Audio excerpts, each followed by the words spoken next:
nákupom a na oko výhodným ponukám. Nože nie len o tom bude dnešná lampáreň.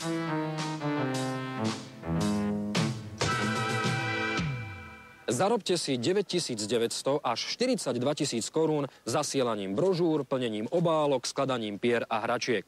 Takto sa to zvyčajne začína. Listujete v inzerátoch a hľadáte nejakú drobnú prácu, aby ste si mohli vylepšiť svoj rodinný rozpočet. A v nasledujúcich minútach vám ukážeme, ako sa to zvyčajne končí.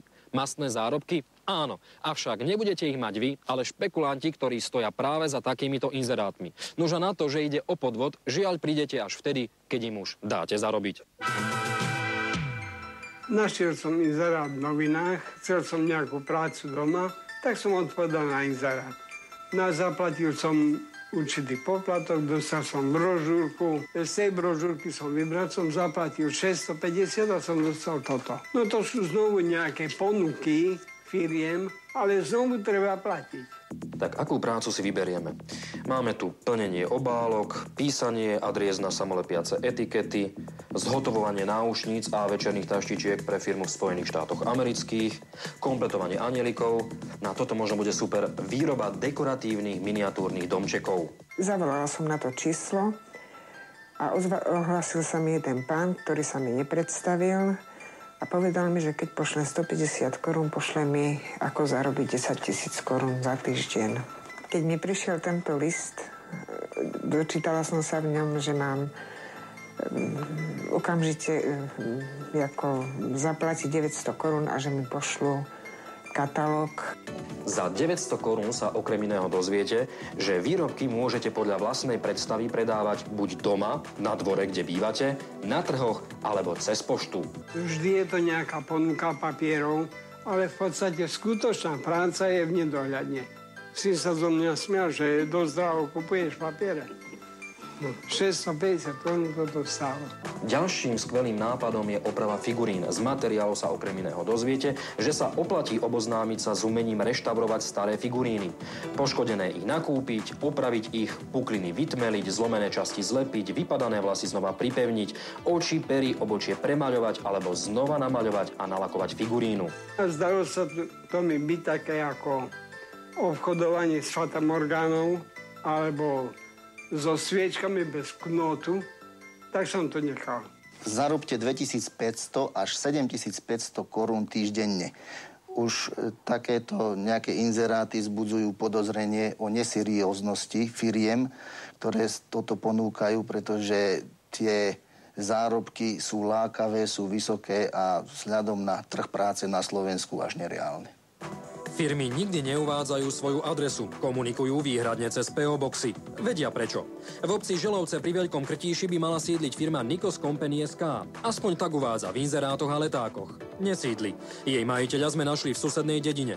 Hoci firma je napísaná na 72-ročného pána, paradoxne sa s nami o činnosti firmy zhováral jeho syn. Je tam, že inzerát až 7500 korún môžete, není tam napísané, že zarobí. Môžete.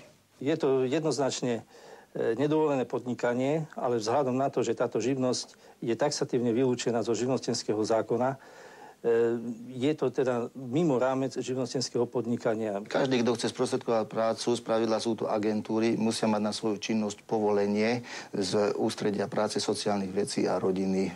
Občania si túto skutočnosť môžu overiť na internete Úradu práce, sociálnych vecí a rodiny, respektíve spýtať sa na najbližšom úrade práce, sociálnych vecí a rodiny.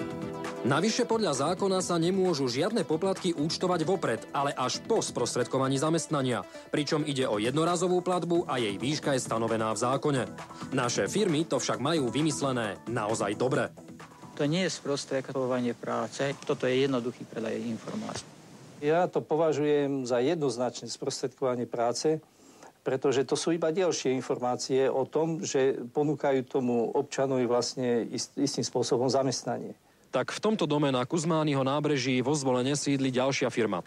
Majiteľ zvolenskej firmy Medenstyl odmietol na naše otázky odpovedať a v deň našej ohlásenej návštevy radšej nebol doma. Živnostenský úrad si však určite má na čo posvietiť. Napríklad aj na to, že v korešpondencii nepoužíva úplný názov svojej firmy. Koniec koncov zakamuflovaný, upravený alebo neúplný názov firmy je skvelým spôsobom, ako sa ukryť pred nespokojnými zákazníkmi. A využíva ho nielen firma Medenstyl. Je to vlastne, dá sa povedať, neúplné obchodné meno, čo v zmysle živnostenského zákona je sankcionované. Podnikateľ v zmysle živnostenského zákona je povinný používať kompletný obchodný názov, to znamená tak, ako má uvedené obchodné meno na živnostenskom oprávnení. Podľa predbežných informácií, ktoré máme, tieto firmy spolu súvisejú, sú vlastne navzájom prepojené a vykonávajú rovnakú činnosť. Áno, firma Nikos či Medenstyl sú len súčasťou veľkého reťazca im podobných firiem a firmičiek. Je to ako pyramídová hra. Na vrchole bosovia a pod nimi tucty malých dílerov. Ponúkate za úhradu v podstate bezcenné informácie. Ja neviem, či sú bezcenné. Vy neviete, aké sú tie informácie, ktoré ponúkate? Ja som to nepísal. Tie ponúkové listy, tie patria tam oné. Vy ich len preposielate? Áno. To, že by si na ich činnosť mali posvietiť úrady práce, živnostenské úrady, daňové úrady, polícia, je jedna vec.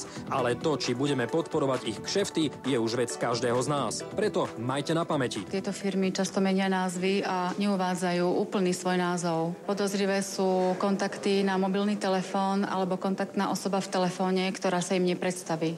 Ďalším podozrivým znakom týchto firiem je aj to, že vo svojej korešpondencii nikdy neuvádzajú úplnú adresu, ale sa skrývajú za PO Box.